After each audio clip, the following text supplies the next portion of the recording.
నమస్తే. నేను మీ జాహ్నవి. మనతో ఉన్నారు సైంటిఫిక్ వాస్తు జ్యోతిష్య పండితులు బ్రహ్మశ్రీ డాక్టర్ చంద్రశేఖర్ శాస్త్రి గురువు గారు. మాట్లాడదాం. నమస్కారం గురువుగారు. నమస్తే అమ్మా. సో, ఆల్రెడీ క్రితం వీడియోలో డీటెయిల్డ్‌గా మా వ్యూవర్స్ అందరికీ అర్థమైపోయింది మీ ఇంట్రడక్షన్. అయితే వాస్తుకు సంబంధించి కూడా మరి ఈ ఇన్‌స్ట్రుమెంట్స్‌తో వాస్తుకు సంబంధించి కూడా చూడొచ్చా? ముఖ్యంగా ఏంటంటే ఒక్కొక్కసారి ఒక్కొక్క ఇంట్లోకి వెళ్ళిన తర్వాత చాలా మందికి కలిసి రాదు. అలాంటి సందర్భాల్లో మామూలుగా వాస్తు కోసం అని చెప్పి చూపిస్తే ఇల్లు అవును. మారాలనో, లేదంటే సొంత ఇల్లు అనుకోండి. ఏవో చిన్న చిన్న గోడలు అది బాత్రూమ్‌లు మార్చాలనో, తీయాలనో సంథింగ్ చెప్తూ ఉంటారు కదా! అవును. మరి అలాంటివి లేకుండా మీ ఇన్‌స్ట్రుమెంట్స్ ద్వారా కూడా వాస్తు చూడవచ్చంటారా? అసలు వాస్తు కూడా ఉందా? శ్రీ గురుభ్యో నమః. శ్రీ మాత్రే నమః. శ్రీ వాస్తు పురుషాయ నమః. వాస్తవంగా వాస్తు అనేటటువంటిది చాలా పురాతనమైనటువంటి ఇది శాస్త్రం. పూర్వం ఏంటంటే గ్రామాల్లో స్థలాలు పెద్ద పెద్దగా ఉండేటిది, అనుకూలంగా కట్టేది. వాళ్ళకి మంచి వెలుతురు, గాలి అన్నీ సూర్యరశ్మి ఇంట్లోకొచ్చేది. తర్వాత మనము నిత్య జీవితంలో అప్పుడున్నటువంటి పరిస్థితులు వేరే ఉండేవి. ఆ వాతావరణ పరిస్థితులు అనుకూలంగా జీవించేవాళ్ళం వాతావరణానికి. ముఖ్యంగా చెప్పాలంటే నెగెటివ్ ఎనర్జీస్ ఎలా ఫార్మ్ అవుతాయి అంటే, పూర్వం ఏంటంటే ఆవు పేడతో అలికేవాళ్ళు ఇండ్లల్లో. ఈ మార్బుల్ స్టోన్స్ గాని అలాంటివి ఉండేటివి కావు. అలాగే ఇంటి ముందర ఈ కలాపి చల్లేవాళ్ళు. హ్మ్. దానివల్ల ఏంటంటే మనలో నెగెటివ్ ఎనర్జీస్ అనేటివి ఏవి మన దగ్గరికి మన జోలికి వచ్చేది కావు. అంటువ్యాధులు గాని, నెగెటివ్ ఎనర్జీస్ ఎలాంటివి ఉన్నా కూడా. అంటే ఈ దాంట్లో ఆవు పేడలో యాంటీ రేడియేషన్ అంటే రేడియేషన్‌ను నిర్మూలించేటటువంటి శక్తి దాంట్లో ఉంటుంది కాబట్టి పూర్వకాలం అలా ఉండేవాళ్ళు. కానీ ఇప్పుడున్న పరిస్థితులు ఏంటంటే ఈ ఆధునిక కాలంలో జనాభా పెరిగిపోయింది. స్థలం పెరగదు. కాబట్టి ఇప్పుడున్న పరిస్థితుల్లో ఏం చేయాలి? ఉదాహరణకి సొంత ఇండ్లు ఉన్న వాళ్ళు ఉంటారు కొంతమంది. వాళ్ళేంటంటే అనేక రకాల ఇబ్బందులు పడుతుంటారు. ఉదాహరణకు చెప్పాలంటే ఫైనాన్షియల్ ప్రాబ్లమ్ గానీ, లేకపోతే జాబ్ ప్రాబ్లమ్ గానీ, లేకపోతే ఫ్యామిలీ ఇష్యూస్ గానీ, తర్వాత కోర్టు ప్రాబ్లమ్స్ గానీ, పోలీస్ కేసులు అవ్వడం గానీ, ఇట్లా రకరకాల సమస్యల చేత బాధపడుతూ ఉంటారు. అంటే అందరికి ఒకే రకమైన సమస్యలేమి ఉండవు. కొంతమంది చాలా డబ్బున్న వాళ్ళు ఉంటారు. కానీ ఫ్యామిలీ ఇష్యూస్ ఉంటాయి. అట్లా ఒక్కొక్క వ్యక్తికి ఒక్కొక్క రకమైనటువంటి సమస్య చేత బాధపడుతున్న విషయం మనం అందరికి చూస్తున్నాం. వీటన్నిటికి ఏంటి మరి సైంటిఫిక్ వాస్తులో పరిష్కారం ఏమిటంటే, మొదటగా వాళ్ళ ఇంటి మేము విజిట్ చేసినప్పుడు, వాళ్ళ ఇంటికి అసలు ఆరా పవర్ ఎంత ఉంది? హ్మ్. ఆరా పవర్ ఎలా చూస్తామంటే, వాళ్ళు ఇంట్లో ఉన్నటువంటి డస్ట్ ఏదైతే ఉంటుందో, ఆ డస్ట్ తీసుకొని ఆరా స్కానర్‌లో పెట్టేసి చూస్తే వాళ్ళకు ఆ ఇంటి సింహద్వారం నుంచి మనం కొద్ది దూరం వెళితే ఎంతవరకు ఆరా ఉందనేది ఐడెంటిఫై చేస్తాం. హ్మ్. ఎన్ని మీటర్ల ఆరా ఉంది దానికి ఇంటికి కూడా. ఆరా చూడడమే గాకుండా, ఆ ఇంట్లో బ్రహ్మస్థానంలో కూర్చొని, సెంటర్ పాయింట్‌లో కూర్చొని వాళ్ళ ఇంట్లో ఉన్నటువంటి ఏమేమి నెగెటివ్స్ ఉన్నాయి. ఫర్ ఎగ్జాంపుల్ దీంట్లో ఏంటంటే పంచభూతాల సమతుల్యత ఉందా లేదా? పంచభూతాలంటే మనకు తెలుసు fire element, air element, space element ఇలా 5 రకాల పంచభూతాలున్నాయి. ఏ ఏ ఎలిమెంట్ ఇన్‌బాలన్స్ అయితే ఏ సమస్యలొస్తాయి వాళ్ళకి అనేటటువంటిది ఒకటి. రెండో విషయం ఏంటంటే ఇంట్లో కూడా నవగ్రహ దోషాలు ఏమైనా ఉన్నాయా? ఓహ్! అలా కూడా చెక్ చేయొచ్చు. ఇంట్లో కూడా ఇంట్లో కూడా చెక్ గ్రహ చేయొచ్చు. దోషాలు ఉంటాయంటారు. ఉంటాయి. ఓకే. ఇప్పుడు అందుకనే మనం పూర్వం ఏం చేసేవాళ్ళు ఇప్పుడు కూడా ఒక స్థలంలో ఇల్లు కట్టుకుంటున్నామంటే మొదటగా శంకుస్థాపన చేస్తాం. హ్మ్. శంకుస్థాపన చేసినప్పుడు ఏం చేస్తారంటే నవధాన్యాలను ఆహ్, ఆ స్థలంలో మొత్తం చల్లి పూజ జరిగినప్పుడు అక్కడ ఎక్కడైతే శంకుస్థాపన చేస్తారో ఈశాన్య భాగంలో గాని, లేదంటే సెంటర్ పాయింట్‌లో బ్రహ్మస్థానంలో గాని మనం శంకుస్థాపన చేస్తాం. ఆ స్థలంలో నవధాన్యాలు తప్పకుండా వేస్తారు. పాదరసము, నవధాన్యాలు, తర్వాత ఒక మత్స్య యంత్రం గాని, కూర్మ యంత్రం గాని పెట్టడం. తర్వాత అలాంటియన్నీ గూడా నవధాన్యాలు నిక్షిప్తం చేస్తారు దాంట్లో. ఎందుకంటే అక్కడున్నటువంటి నవగ్రహ దోషాలు పోవడానికి. అలా చేయడం గాకుండా అక్కడ ఆ ఇంట్లోకి వెళ్ళినప్పుడు ఆ నవగ్రహ దోషాలు ఉన్నాయా? లేవా? అనేది ఐడెంటిఫై జేయడము. పంచభూతాల సమతుల్యత ఉందా? లేదా? నవగ్రహాల సమతుల్యత ఉందా? లేదా? మనకి అక్కడ ఈ యొక్క 16 జోన్స్ అని చెప్తున్నాం దీంట్లో. అంటే 16 రకాల డైరెక్షన్స్‌లో అక్కడేమన్నా డిస్టర్బెన్స్‌లున్నాయా? 16 రకాల డిస్టర్బెన్స్ ఏంటేంటి? ఉదాహరణకి ఇప్పుడు ఫస్ట్ ప్రధానమైనటువంటి దిక్కులు మనందరికి తెలుసు. ఈస్టు, సౌతు, హ్మ్. వెస్టు, నార్తు అలా గాకుండా ఉపదిక్కులు గూడా ఉన్నాయి. ఆగ్నేయం అని చెప్పేసి, నైరుతి అని చెప్పేసి, వాయువ్యం అని చెప్పేసి, ఈశాన్యం అని చెప్పేసి ఇవి ఇవి వచ్చి ఒక్కొక్క మూలను తీసుకుంటే మనం 3 డైరెక్షన్‌లో మనం ఐడెంటిఫై చేస్తాం. ఇప్పుడు ఈస్ట్ ఉంది. East south east, south east, south south east ఇలాగా. హ్మ్. వెస్ట్ ఉంది. వెస్ట్ తర్వాత south west, west north west అలాగా మొత్తం 16 డైరెక్షన్‌లో ఆ! మనం ఐడెంటిఫై చేస్తాం. అంటే ఆ డైరెక్షన్ సంబంధించినటువంటిది క్లియర్‌గా పెడతాం. ఉదాహరణకి ఇది సౌత్ వెస్ట్ అనే ప్రాబ్లమ్ దీంట్లో ఆ! ఉంది. ఈ శాంపుల్ హ్మ్. ఉంది. ఈ సౌత్ వెస్ట్ అనేటటువంటి శాంపుల్‌ని పెట్టేసి మనం బ్రహ్మస్థానంలో వెళ్లి మనం ఇది ఇలా చూసామనుకోండి. హ్మ్. స్కానర్ అక్కడ సౌత్ వెస్ట్ ప్రాబ్లమ్ ఉందని ఓపెన్ అయిపోతుంది హ్మ్. క్లియర్‌గా. అక్కడ సౌత్ వెస్ట్ ప్రాబ్లమ్ ఉంటే. ఇప్పుడు ఈస్ట్ పెడితే ఈస్ట్ చూపిస్తుంది. ఇది నార్త్. ఇప్పుడు ఇది నార్త్ డైరెక్షన్. ఈ నార్త్ డైరెక్షన్ పెట్టేసినాం అనుకోండి ఇలాగా, ఇలా చూసినప్పుడు ఆటోమేటిక్గా స్కానర్ ఓపెన్ అయిపోతుంది. ఓపెన్ అయితే అక్కడ Negative, నెగిటివ్ negative ఉన్నట్టు, ఉన్నట్టు. ఓపెన్ కాలేదు అంటే పాజిటివ్. పాజిటివ్ ఉన్నట్టు. ఇలా ఏ డైరెక్షన్ లోపం వలన ఎవరికి డిస్టర్బెన్స్ జరుగుతుంది అక్కడ, ఏ డైరెక్షన్ ఇన్బ్యాలెన్స్ అయిపోతే ఆ ఇంట్లో ఉన్నటువంటి కుటుంబ సభ్యులలో ఆ జోన్ ప్రాబ్లం వలన ఎవరికి, ఉదాహరణకి సౌత్ ఈస్ట్ ప్రాబ్లం ఉంది అనుకోండి. సౌత్ ఈస్ట్ ప్రాబ్లం అంటే ఫైనాన్షియల్ డిస్టర్బెన్స్ జరగడం, అలాగే ఇంట్లో ఉన్నటువంటి లేడీస్ పైన అనారోగ్య సమస్యలు రావడం లేడీస్కి, అలా ఉంటుందన్నమాట.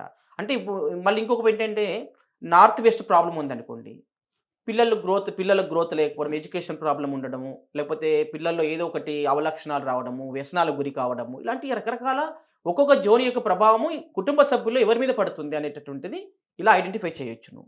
తర్వాత కాస్మిక్ ఎనర్జీస్ అంటే యూనివర్సల్ నుంచి వచ్చేటటువంటి గ్రహాల నుంచి, నక్షత్రాల నుంచి, సూర్యచంద్రుల నుంచి వచ్చేటటువంటి కాస్మిక్ ఎనర్జీస్ ఏవైతే ఉన్నాయో ఆ కాస్మిక్ ఎనర్జీస్ కూడా మన ఇంట్లోకి వస్తున్నాయా లేవా అనేటట్టు ఐడెంటిఫై చేయాలి. అంటే కాస్మిక్ ఎనర్జీస్, నవగ్రహాల సమతుల్యత, తర్వాత ఈ 16 జోన్స్, అలాగే ఇంకొక విషయం జనరల్ ప్రాబ్లమ్స్ ఏమున్నాయి. అసలు జనరల్ ప్రాబ్లమ్స్ అంటే ఏంటి, అక్కడ ఫైనాన్షియల్ ప్రాబ్లం ఉందా, మనీ లాక్ అయిపోయిందా, లేకపోతే కోర్ట్ ఇష్యూస్ ఉన్నాయా అనేది, ఎర్త్లో కూడా అలాంటి నెగిటివ్ ఎనర్జీస్ ఉంటాయి. ఓకే. ఆ నెగిటివ్ ఎనర్జీస్ ఏవేవైతే ఉన్నాయో అన్నీ కూడా మనం ఐడెంటిఫై చేసి వాటికి పరిహారాలు కూడా ఇవ్వడం జరుగుతుంది. అంటే సైంటిఫిక్ వస్తువులు ఇంట్లో అమర్చిన దాన్ని బట్టి కూడా మనకి ఉంటుంది, నెగిటివ్ ఎనర్జీస్ ఉంటుంది. రీసెంట్గా కూకట్పల్లి హౌసింగ్ బోర్డులో దానికి నేను శంకుస్థాపన చేశాను, తర్వాత వాస్తు కూడా చూశాను. అక్కడ ప్రారంభంలో ఓపెన్ ప్లాట్ ఉన్నప్పుడు చెక్ చేసినప్పుడు అక్కడ నార్త్ వెస్ట్ ప్రాబ్లం లేదు,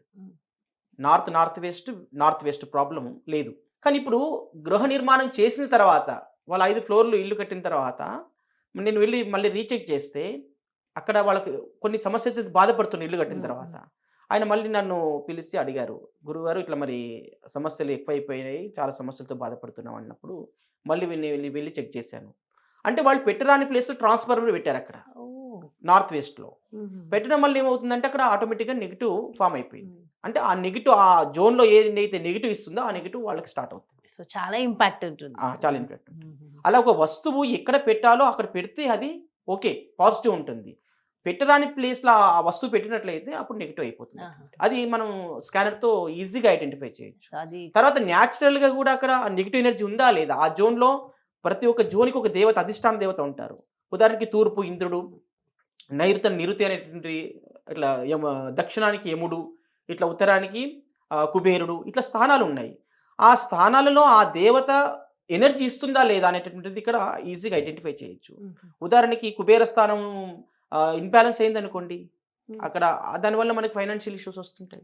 అంటే ఎలా, ఒకసారి ఒక ఎగ్జాంపుల్ ఏమని చెప్తారా? ఎగ్జాంపుల్ అంటే ఇప్పుడు అక్కడ నెగిటివ్ ఎనర్జీ లేకపోతే వాళ్ళు ఆర్థికంగా బాగున్న వాళ్ళైనా కూడా ఆ ఇంట్లోకి వచ్చిన తర్వాత డిస్టర్బ్ అవుతుంటుంది ఆర్థికంగా, ఏదో డిస్టర్బెన్స్. కుబేర స్థానంలో పెట్టకూడని వస్తువులు పెట్టకూడదు ఒకటి, అక్కడ బరువులు ఉంచొద్దు. రెండో విషయం ఏంటంటే అక్కడ ఆ దేవత ఎనర్జీ ఇస్తుందా లేదా. వాస్తు అంటే ఏంటిదంటే ఒక పరిధి ఉంటుంది కదా. ఇప్పుడు మనం ఒక బౌండరీ వేసుకుంటాం, మన స్థలం ఇది అనుకొని దాన్ని రిజిస్ట్రేషన్ చేసుకుంటున్నాము అన్నప్పుడు దానికి కంపౌండ్ వాల్ పెట్టినప్పుడు ఆ పరిధి లోపల ఆ దేవతలు ఉన్నారా లేదా అనేటువంటిది మనం ఐడెంటిఫై చేస్తాం విడివిడిగా. ఆ దేవత ఉన్నారా లేదా, ఆ బౌండరీ చేసినప్పుడు ఆటోమేటిక్గా అది ఒక వలయంలోకి మన ఆధీనంలోకి వస్తుంది. అది ఆ ఆధీనంలో ఉన్నటువంటి ఆ స్థలంలో ఉన్నటువంటి నెగిటివ్స్ ఏ ఉన్నా మన మీద ప్రభావం చూపిస్తాయి. అలాగనమాట. అలా చేసి మనం ఐడెంటిఫై చేసి అన్ని సమస్యలు కూడా పరిష్కారం కూడా తెలుపబడుతుంది. ఇప్పుడు ఫుడ్ తినడంతో హెల్త్ ఇష్యూస్ రావడం ఒక విషయం అయితే, అన్ని రకాల చక్కగా అన్ని మంచి ఫుడ్ తీసుకుంటున్నారు, బాగా ఉన్నారు అన్నప్పుడు కూడా వాళ్ళకి ఇంకా హెల్త్ ఇష్యూస్ ఉంటున్నాయి. అలాంటప్పుడు ఆర్గాన్స్ లోపం ఉంటుంది వాళ్ళ ఇంట్లో. ఉదాహరణకి ఇక్కడ మనకి 7 రకాల ఆర్గాన్స్ ఐడెంటిఫై చేయడం జరిగింది సైంటిఫిక్ వాస్తులో. దాంట్లో ఇప్పుడు రెడ్ శాప్ అని ఉంటుంది, ఆరెంజ్ శాప్ అని ఉంటుంది, ఎల్లో శాప్ అని ఉంటుంది, గ్రీన్ శాప్ అని ఉంటుంది, తర్వాత ఇండిగో శాప్, వాయిలెట్ శాప్, ఇట్లా ఉంటున్నాయి. ఉదాహరణకి ఎగ్జాంపుల్ చెప్పాలంటే ఇప్పుడు వాయిలెట్ శాప్ అనే ప్రాబ్లం మనకు ఆ ఇంట్లో నెగిటివ్ ఎనర్జీ ఉంది అనుకోండి. ఆ నెగిటివ్ ఎనర్జీ ఉన్నప్పుడు వాళ్ళకు బ్రెయిన్ సంబంధించిన ప్రాబ్లమ్స్ వస్తాయి. మానసికమైనటువంటి ఒత్తిడి, తర్వాత తలనొప్పి రావడము, లేకపోతే బ్రెయిన్ సరిగ్గా పనిచేయకపోవడము, మంచి ఆలోచనలు రాకపోవడము, ఇలా నెగిటివ్ థాట్స్ రావడము అనేటటువంటి దాని ప్రభావం ఉంటుంది. గ్రీన్ శాప్ అనే ప్రాబ్లం వాళ్ళ ఇంట్లో నెగిటివ్ ఎనర్జీ చూపించింది అనుకోండి, అది స్కిన్ మీద, లంగ్స్ మీద, హార్ట్ మీద ఎఫెక్ట్ పడుతుంది. ఇప్పుడు ఆరెంజ్ శాప్ అనే ప్రాబ్లం వాళ్ళ ఇంట్లో నెగిటివ్ ఉంటే వాళ్ళకు kidney problem, urinary bladder problem, తర్వాత లేదంటే లేడీస్‌కి అయితే యూట్రస్ ప్రాబ్లము, ఓవరీస్ ప్రాబ్లము ఇలాంటివి వచ్చేటటువంటి అవకాశం ఆ ప్లేస్‌లో ఎవరైతే నివసిస్తున్నారో వాళ్ళ మీద తప్పకుండా ఈ యొక్క ప్రభావం ఉంటుందన్నమాట. అంటే ఎవరికి ఎక్కువగా ఉంటుందంటారు? ఇంటి యజమానికా? ఇంటి అందరికీనా? యజమానితో సంబంధం లేదు. ఇప్పుడు ఒక బెడ్‌రూమ్ ఉంది. ఆ బెడ్‌రూమ్ ఆ పరిధి వరకే వాళ్ళకి ఆ నెగెటివ్ ఎనర్జీ ఫార్మ్ అయ్యి ఉంది. అక్కడ ఉంది. ఉన్నప్పుడు అక్కడ ఎవరు నివసిస్తున్నారో వాళ్ళ మీద ఎక్కువ ప్రభావం ఉంటుంది. అది ఇల్లంతా స్ప్రెడ్ అయిందనుకోండి, హ్మ్. ఆ ఇంట్లో ఉన్న వాళ్ళందరికీ ఆ ఆర్గాన్స్ మీద డిస్టర్బ్ జరుగుతుంది. డిస్టర్బ్ జరుగుతుంది. సో వీటన్నిటికి పరిహార మార్గాలు ఉంటాయంటారా? 100% పరిహారం ఉంటుంది. హ్మ్. నేను చాలా మందికి ఇప్పటివరకు చాలా మందికి స్కిన్ ప్రాబ్లమ్స్ గాని, మానసికమైన డిస్టర్బెన్స్‌లు గాని, ఎడ్యుకేషన్ ప్రాబ్లమ్ గాని, ఇంట్లో రకరకాల ప్రశాంతత ప్రశాంతత లేకపోవడం లేకపోవడం, గాని. మళ్ళీ ప్రశాంతత అంటే గుర్తొచ్చేసింది. వాళ్ళ ఇంట్లో పాజిటివ్ ఎనర్జీ ఉందా లేదా కూడా ఐడెంటిఫై చేయొచ్చు. ఓకే. తేవడానికి కూడా ఏమైనా పరిహారం పరిహారం ఇవ్వచ్చంటారా? ఉంటుంది. ఓకే. పాజిటివ్ ఎనర్జీ ఇప్పుడు ఎంత పర్సెంట్ ఉంది? అసలు లేదా పాజిటివ్ ఎనర్జీ మొత్తానికి? హ్మ్. ఆ పాజిటివ్ ఎనర్జీ ఎట్లా క్రియేట్ చేయాలనేటటువంటి సైంటిఫిక్‌లో రకరకాల యంత్రాస్తోని మనం పెట్టి, వాళ్ళకి హ్మ్. పాజిటివ్ ఎనర్జీ ముందు ఎలా ఉంది? తర్వాత ఎలా ఉంది? కూడా మనం రీచెక్ చేసి చూపిస్తాను. ఓహ్! ఇంకొక విషయం ఏంటంటే, వాళ్ళు నివసించేటటువంటి ఇల్లు ఏదైతే ఉందో, గృహం ఏదైతే ఉందో, ఆ గృహం వాళ్ళకి పాజిటివ్ ఉందా? నెగెటివ్ ఉందా? అనేది కూడా ఐడెంటిఫై చేయొచ్చు. ఓకే. ఫర్ ఎగ్జాంపుల్ ఒక వ్యక్తికి ఒక ద్వారం పనిచేస్తుంది అని చెప్తారు ఇంటి యజమానికి. హ్మ్. కానీ ఒక ఇంటిలో ఒక యజమానికే ఆ ద్వారం పనిచేస్తే మిగతా వాళ్ళందరికి పని చేయకుండా సరిపోతుందా? ఆ! అందరికి బాగుండాలి గదా! అవునవును. కానీ మన దగ్గర ఏంటంటే అది ఏ ద్వారం అయినప్పటికీ ఉండొచ్చు గాక, ఆ ద్వారం వాళ్ళకు కుటుంబ సభ్యులందరూ కూడా పాజిటివ్ ఉందా? నెగెటివ్ ఉందా? అనేది ఐడెంటిఫై చేసి, ఒకవేళ కుటుంబ సభ్యుల్లో 5గురు ఉన్నారంటే, ముగ్గురికి నెగెటివ్ ఉంది, ఇద్దరికి పాజిటివ్ ఉంది అన్నప్పుడు, ఆ ముగ్గురికి కూడా పాజిటివ్ చేసేటటువంటి సౌకర్యం దీంట్లో ఉంది. ఓహ్! గుడ్. ఆ హ్మ్. ఇల్లు అంటే వాళ్ళకు అనుకూలంగా మారిపోతుంది. మార్చేలాగా మార్చేలాగా దానికి తగ్గట్టు చేయొచ్చు. పరిహార మార్గాలు పరిహారం ఉంటాయి. చేయొచ్చు. అద్భుతమైనటువంటి పరిహారాలు దీంట్లో ఉన్నాయి. ఓకే. చాలా మందికి వందలాది, వేలాది మంది కూడా ఈ రెమెడీ చేయించుకున్న తర్వాత మంచి రిజల్ట్స్ వచ్చిన వాళ్ళు కూడా ఫీడ్‌బ్యాక్ కూడా ఇస్తున్నారు. అంటే మీరు రెమెడీస్ అంటే ఎలా ఇస్తారు? ఒక శాంపుల్. శాంపుల్ అంటే దాంట్లో సైంటిఫిక్ రెమెడీస్ యంత్రాల చేత హ్మ్. కొన్ని సైంటిఫిక్ ఐడెంటిఫై చేసినటువంటి క్యాప్సూల్స్ ఉంటాయి, హుహుహు. యంత్రాలుంటాయి, హ్మ్. రాడ్స్ ఉంటాయి, ఓకే. ఆ జోన్స్‌కి రాడ్స్ ఉంటాయి. ఇట్లా హ్మ్. రకరకాలుగా ఉంటాయి. సో అది ప్రాక్టికల్ ఎవరికి ఏది అవసరమో ఎవరికి దాన్ని ఏది బట్టి అవసరం ఉందో దాన్ని మనం అక్కడ పెడతాం. ఓకే. నిజంగా చాలా ఇంట్రెస్టింగ్‌గా ఉందండి. అవును. సో అంటే మామూలు జ్యోతిష్యం కాకుండా సైంటిఫికల్లీ ప్రూవెన్ అయినటువంటి జ్యోతిష్య అంటే ప్రకారం. ఇప్పుడు దీంట్లో ఉన్నటువంటి అడ్వాంటేజ్ ఏంటంటే, ఒక ఇల్లు సొంత ఇల్లు ఉంది. కానీ అందులో చాలా సమస్యల చేత బాధపడుతున్నారన్నప్పుడు, వాళ్ళ ఇల్లు మారకుండా వాళ్ళకు ఏ గోడలను గూడా డ్యామేజ్ చేయకుండా, డిస్టర్బ్ హ్మ్. చేయకుండా హ్మ్. వాళ్ళకున్న నెగెటివ్ ఎనర్జీని అన్నిటి కూడా రిమూవ్ చేస్తుంది. రిమూవ్ చేయొచ్చు. ఈజీగా, ఈజీగా, సులభంగా. ఈజీగా అసలు ఏ కన్‌స్ట్రక్షన్ మనం డిస్టర్బ్ చేయము. హ్మ్. వాళ్ళకున్న నెగెటివ్ ఎనర్జీస్ ఏమున్నాయో అవి ఐడెంటిఫై చేస్తాము. ఆ! చేసిన తర్వాత వాటిని రిమూవ్ కూడా చేస్తాము. అది ప్రాక్టికల్‌గా కూడా చూపిస్తాం. చూపిస్తారు. చూపిస్తాం దాని ఫలితాలు కూడా అనుభవిస్తారు వాళ్ళు. అబ్బా! హ్మ్. అంత అద్భుతమైనటువంటి టెక్నాలజీ ఇదంతా కూడా. సూపర్. చెప్తుంటే చాలా ఇంట్రెస్టింగ్‌గా హ్మ్. ఉందండి. Thank you so much. చాలా వాల్యుబుల్ ఇన్ఫర్మేషన్ ఇచ్చారు. నమస్తే. మస్త్. చూసారు కదండీ! నిజంగా వింటుంటే ఇంకా ఇంట్రెస్టింగ్ ఉంది. ఇంకా చాలా క్వెషన్స్ కూడా ఉన్నాయి. సో నెక్స్ట్ వీడియోస్‌లో ఇంకా అడిగేద్దాం. సో మీకు కూడా డెఫినిట్‌గా క్వెషన్స్ వచ్చుంటాయని నేను అనుకుంటున్నా. కామెంట్స్ రూపంలో తెలియచేయండి. సో మరి బ్యూటిఫుల్ కాన్సెప్ట్‌తో మళ్ళీ మీ ముందుకొచ్చేస్తాను. మరి ఈ సందర్భంగా డెఫినిట్‌గా ఒక్కసారి మన చంద్రశేఖర్ శాస్త్రి గారిని కలిస్తే బావుంటుంది. మీకున్నటువంటి సమస్యలు ఒకసారి చెప్పుకొని వాటికి సొల్యూషన్ కావాలి అని అనుకుంటున్నారు కదా! మరి అస్సలు ఆలస్యం చేయకండి. క్రింద డిస్‌ప్లే అవుతున్నటువంటి నంబర్స్‌కి కాల్ చేయండి. ఒకసారి అపాయింట్‌మెంట్ తీసుకోండి. సో మరి బ్యూటిఫుల్ కాన్సెప్ట్‌తో మళ్ళీ మీ ముందుకొచ్చేస్తా. నమస్తే.